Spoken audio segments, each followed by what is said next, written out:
তুমি খেলা হবে বলে কোথায় গেলে পালাইয়া? খেলা হবে, খেলা হবে। শামীম ওসমান এমন একটি কথা তোমার চিরস্মরণীয় হয়ে থাকবে বাংলার মানুষের মুখে মুখে, খেলা হবে।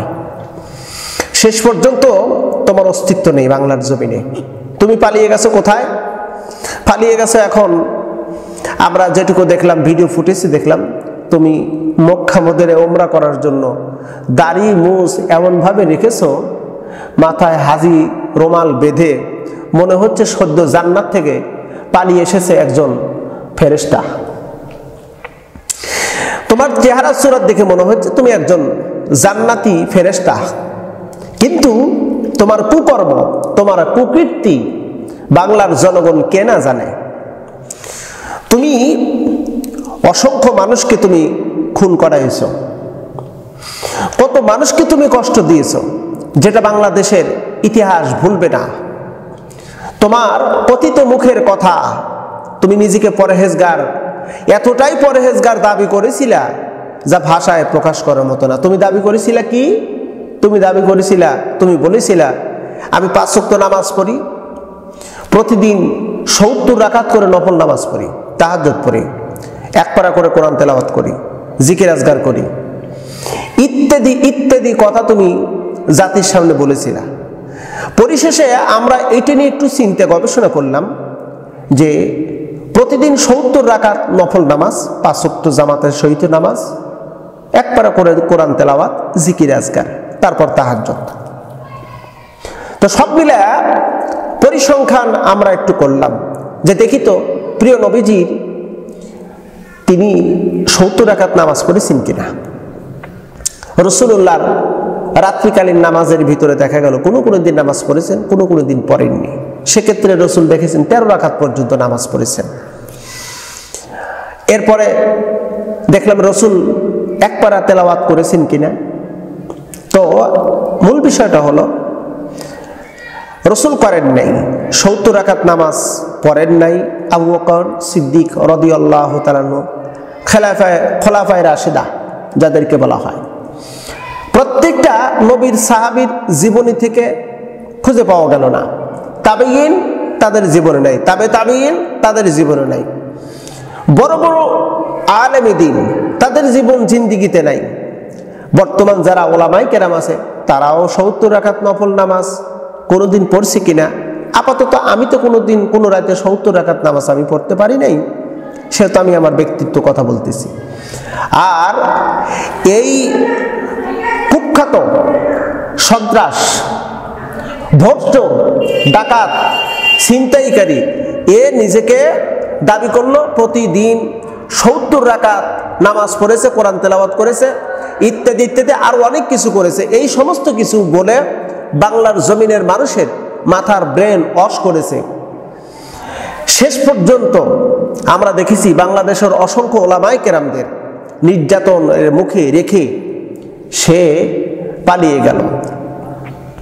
আহারে শামীম ওসমান, তুমি এই সংসদের ভিতর দাঁড়ায়া তুমি বলেছিলা যে আমাদের মাননীয় প্রধানমন্ত্রী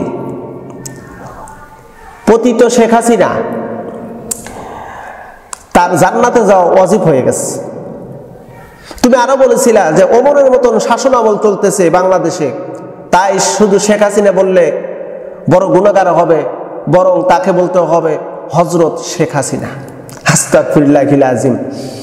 তুমি এতগুলো কথা তুমি জাতির মাঝে বলেছো। আসলে বাংলাদেশের মানুষ কি বলবো, বাংলাদেশের মানুষ তো প্রতিবাদ করেছে, আবার অসংখ্য ব্যক্তি প্রতিবাদ করে নাই। তোমার কথা অনেকে মেনে নিয়েছে।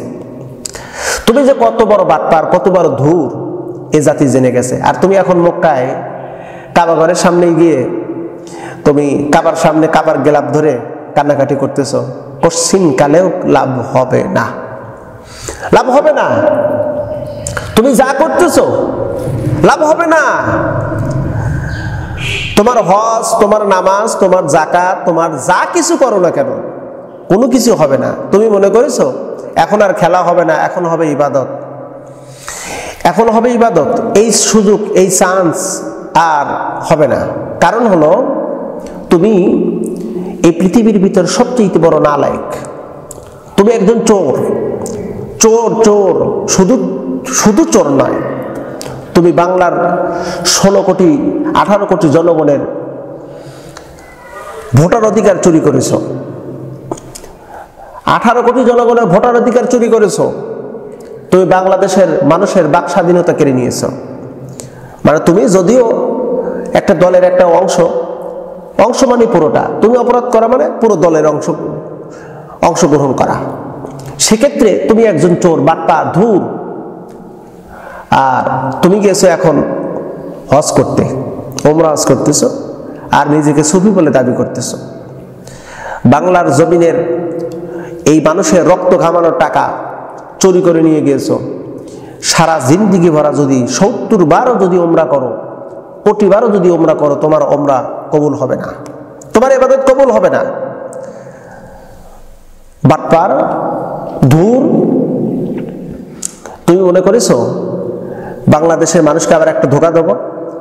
হজ করে দেখাচ্ছ, ওমরা করতেছো, আর দেখাচ্ছ মানুষকে যে দেখো আমি কিন্তু ভালো হয়ে গেছি, আর খেলা হবে না, এখন শুধু হবে হলো ইবাদত। আল্লাহ সুবহানাহু ওয়া তাআলা তোমাদের বিষয়ে অবগত,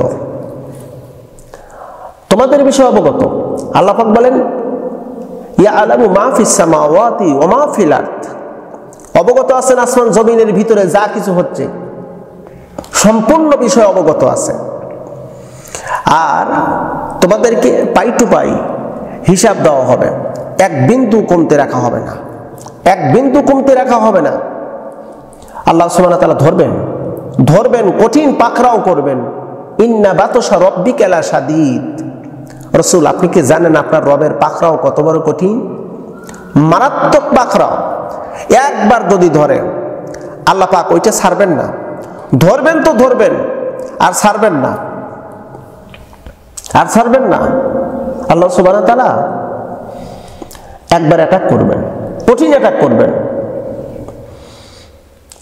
ওবায়দুল কাদের সেও বলেছিল মাঠও আমাদের, খেলোয়াড়ও আমাদের, রেফারিও আমাদের, বাসি বুসি যা দিবি সব আমাদের পক্ষেই দিবি। কত বড় দাম্ভিকতা! তোমরা বলেছিলা 41 সাল আমরা থাকবো, কিন্তু পারলা না। 45 মিনিটের ভিতরেই তোমরা বিদায়। কি 41 সাল? 24 সালের মধ্যেই আউট। এই বাংলার জমিন থেকে তোমরা আউট হয়ে গেলে।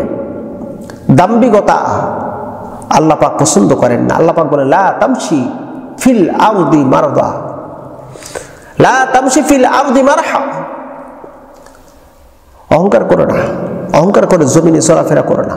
ইন্নাল্লাহা লা ইউহিব্বু কুল্লা মুখতালিন ফাখুরা।